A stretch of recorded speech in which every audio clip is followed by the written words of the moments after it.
Et si une simple douleur au ventre était en fait le tout premier signal d'une véritable course contre la montre? Aujourd'hui, on mène l'enquête sur l'une des urgences médicales les plus communes pour comprendre comment notre corps tire la sonnette d'alarme. Voilà, c'est la question qui peut tout changer. Comment on fait la différence entre un banal mal de ventre et un signal d'alarme vital? Eh bien, pour le savoir, il faut d'abord qu'on se penche sur ce qu'on pourrait appeler la scène du crime. Alors, pour commencer notre investigation, il faut planter le décor. On va s'intéresser à cette fameuse scène du crime, une partie de notre anatomie qui est absolument cruciale, mais que l'on connaît finalement assez peu. Et voici notre scène du crime, le péritoine.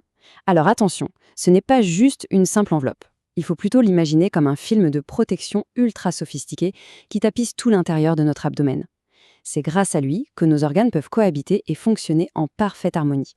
Et ce qui est vraiment fascinant, c'est que ce péritoine, il n'est pas du tout passif. Bon, il lubrifie, ça c'est sûr, mais c'est aussi un système de défense très actif.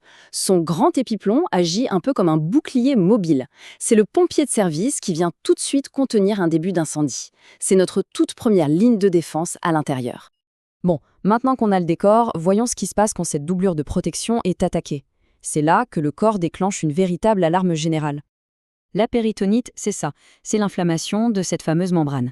C'est le signal que quelque chose de grave vient de se produire. Le plus souvent, c'est une brèche, une perforation qui a libéré des bactéries là où, vraiment, elles ne devraient jamais se trouver. Et ce chiffre, il est absolument crucial, il change tout.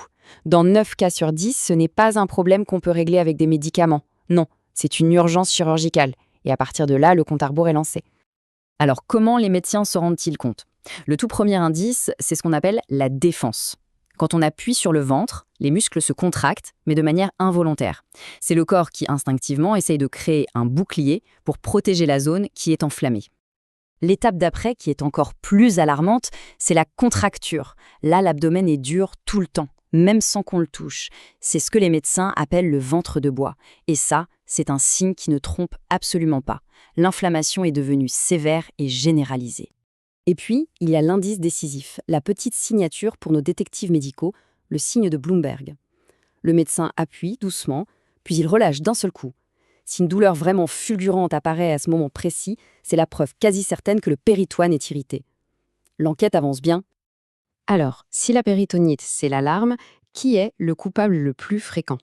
Dans notre enquête, il y a un suspect numéro 1 qui revient tout le temps. 7 à 10%. C'est le risque pour n'importe qui de développer une appendicite au cours de sa vie. Ce n'est donc pas du tout un événement rare, ça veut dire qu'environ 1 personne sur 10 peut être concernée.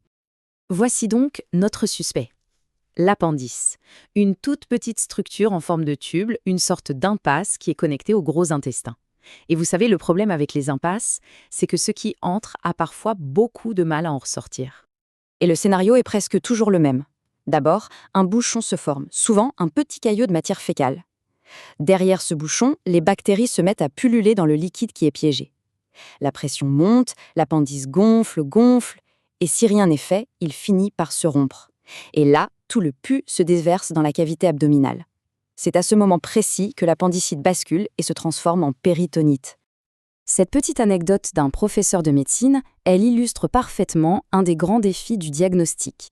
On s'attend à ce que l'appendice soit toujours au même endroit, en bas à droite. Mais en réalité, sa position peut énormément varier. Et ça peut rendre les symptômes particulièrement trompeurs. Alors, face à un suspect aussi imprévisible, comment les médecins font-ils pour rassembler les indices et poser le bon diagnostic sans se tromper? Tout commence par l'interrogatoire et l'examen clinique. La chronologie de la douleur est super importante. Cette fameuse migration du centre du ventre vers le bas à droite, c'est presque une signature. Si on ajoute à ça une petite fièvre et une perte totale d'appétit, le tableau devient vraiment très suspect. Pour obtenir la preuve formelle, on se tourne vers l'imagerie. On a 2 options principales. D'un côté, l'échographie, c'est le premier choix, surtout chez les enfants, parce qu'il n'y a pas de radiation. De l'autre côté, si le doute persiste, le scanner.